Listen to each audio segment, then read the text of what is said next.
bless you. Hello, everybody. Hello, Jared baby. Hood. Let's Taylor Hood. Let's what no what the We're with Blaze Hood, right now. my special guest. Doing the gossip. Oh, my special guest is done. Are you done? You want to get back up? Bye. Love you. Bye. Hello, Jared Hood. Blaze, I guess, isn't going to be not joining us for this for this video today. So, a couple different things today. Unfortunately, the NBA has had not KD being hurt, LeBron being hurt, Embiid being hurt, and LeBron and Embiid both being MVP candidates. LaMelo, who was the Rookie of the Year candidate, getting hurt. So things like that happen, and just kind of a downer. But it's kind of been the talk of the NBA over the last, I'd say, since the All Star break, maybe. And so AD being hurt. So there's a list, and there's obviously good players too if you're watching every night. But the thing about it is so that's not what always is the best thing for you to have in the news for your league. But they got a boost today in the trade deadline. So the buzz turned from the injuries to where's everyone going, or where everyone might be staying. The Sixers and the Lakers, neither of them did anything big today, which both of them were in talks for Kyle Lowry. The Sixers did get George Hill. I don't look at George Hill as like a make it or break it. Like he's going to change everything and make everything. They're going to definitely win the championship. I'm still interested to see how it looks. It with a full Nets team and a full Sixers team. I am very interested to see how that might go. But haven't had it yet. Haven't seen it from either side whenever they meet up. So it's hard to tell what pieces would have been really great. But I don't think that he would be the one to put him over if the Sixers need to go take a step ahead. The Nets obviously have already done their work well before this. And so the biggest move I really thought that happened was Oladipo going from Houston to Miami. So if he can, I really like Oladipo. I think he's very good. I think he's like Tobias Harris got moved around before he ended up with the Sixers. I think he's kind of like that, maybe even a little better. Like he was moved around a lot, but I still think he is a solid piece, honestly, to build around from with your team. So I think Oladipo with Jimmy Butler down there, and the Heat culture, I think all of that really together could work. And maybe he stays long term. You'll have to see what happens there in the offseason.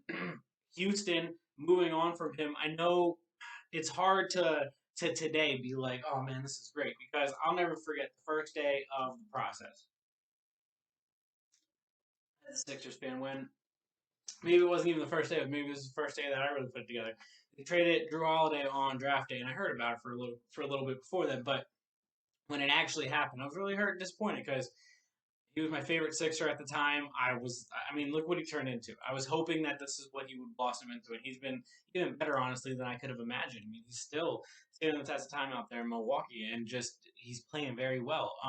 So the thing about it, he has played very well throughout his career as well. So I was upset. I was like, man, why would you trade a young, talented guy? I thought even if you're going to try to, build, keep him, but realizing a couple years into it, he would have obviously never wanted to stay on that team and never re-signed a contract. They weren't building fast enough. They knew that, so they got rid of him and got what they could for him right at that moment, a bunch.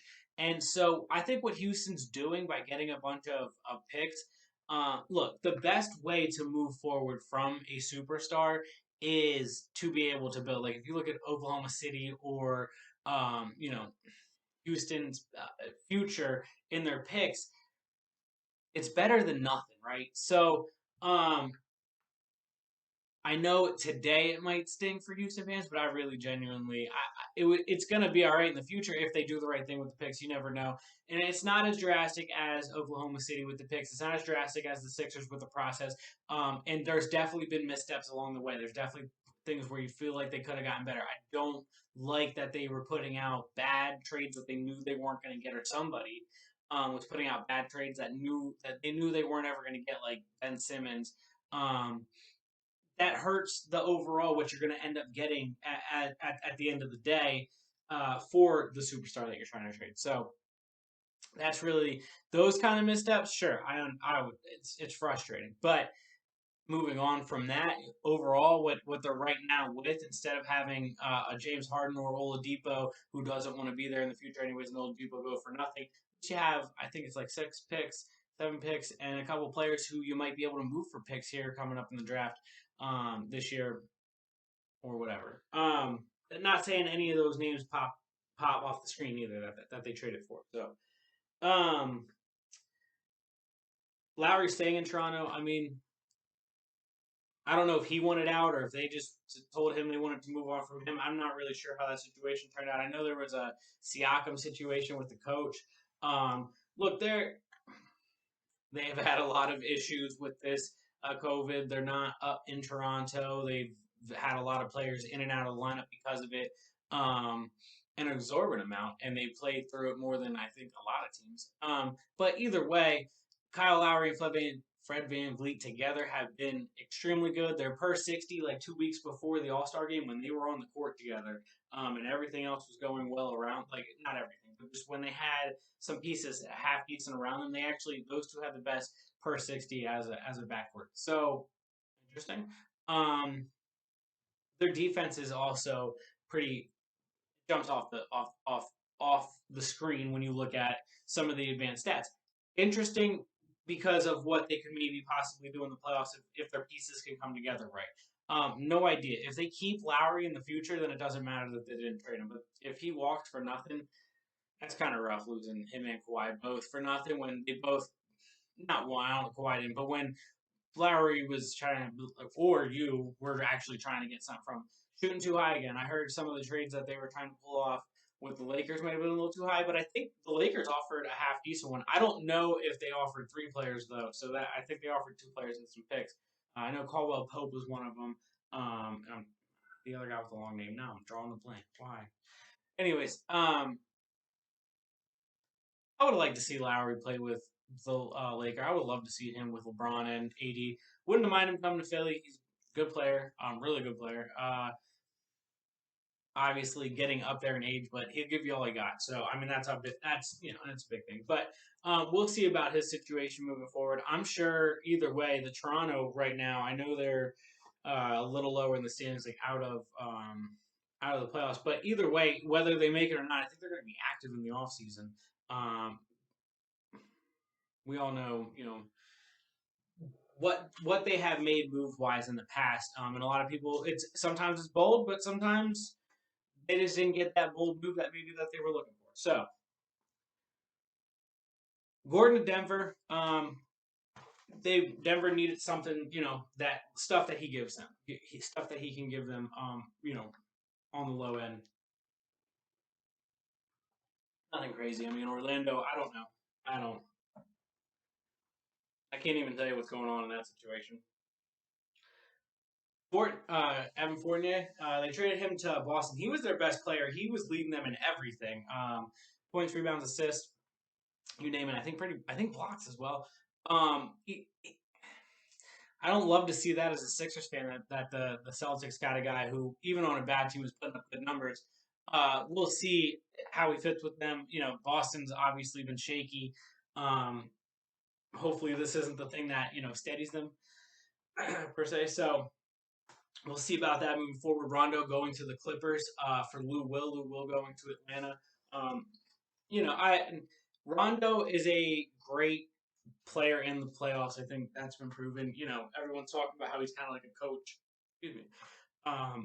On the floor in late in the season and in the playoffs. So the Clippers, yeah, that's a good move for them if it pays off in that way. You don't give a whole lot up. I know he's a fan favorite and he's productive, Lou Will, but I'm excited to actually see what he can do in Atlanta. Atlanta's been surprising this year.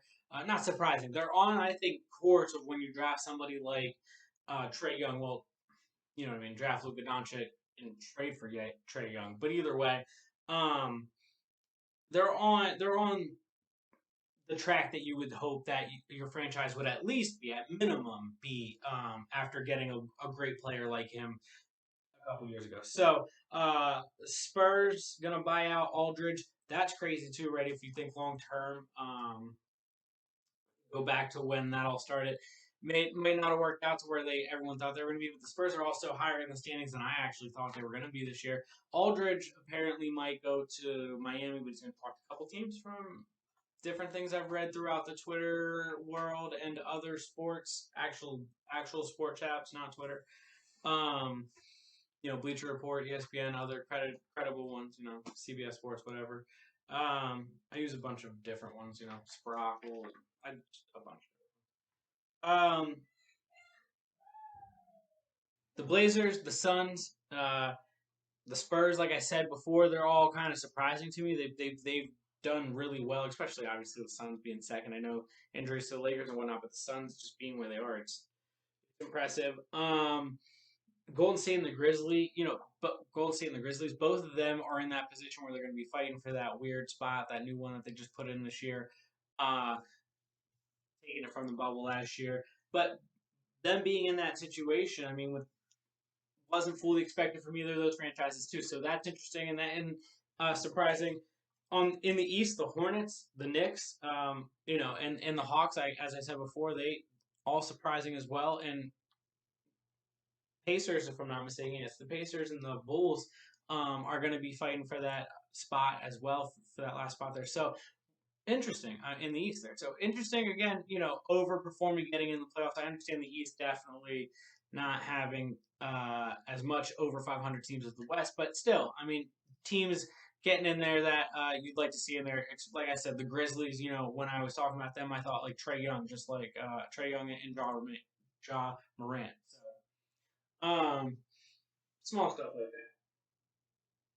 Moving on, we're a week away from baseball, which that's pretty cool. I'm excited to see what the Phillies end up doing in center field.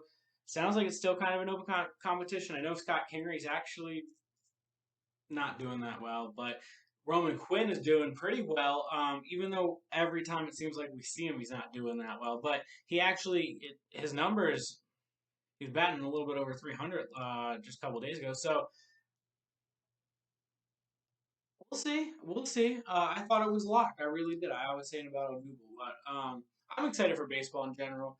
Uh, Definitely long season ahead of us there. So we'll be getting into maybe things that happen throughout the season there.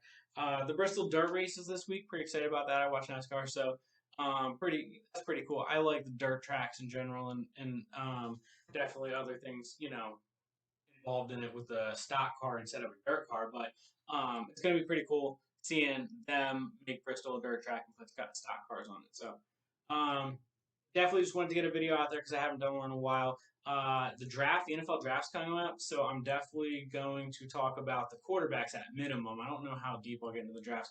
Micah Parsons running a 4.3 is just insane for a linebacker. Good for him though. Really, I mean, I I think a lot of people already thought he was a top 5, top 10 pick, but that doesn't hurt. So definitely, gonna make some more videos about just random things that are happening throughout the sports world. If you have any random topic or idea that you want to talk about, let me know. And I might explore some other full just dive into teams at some point as well. We'll see. We'll see moving forward. Just gonna try to get creative. So, but if you are watching, thank you. Like, share, comment, tell your friends. Appreciate it. Jared Hood.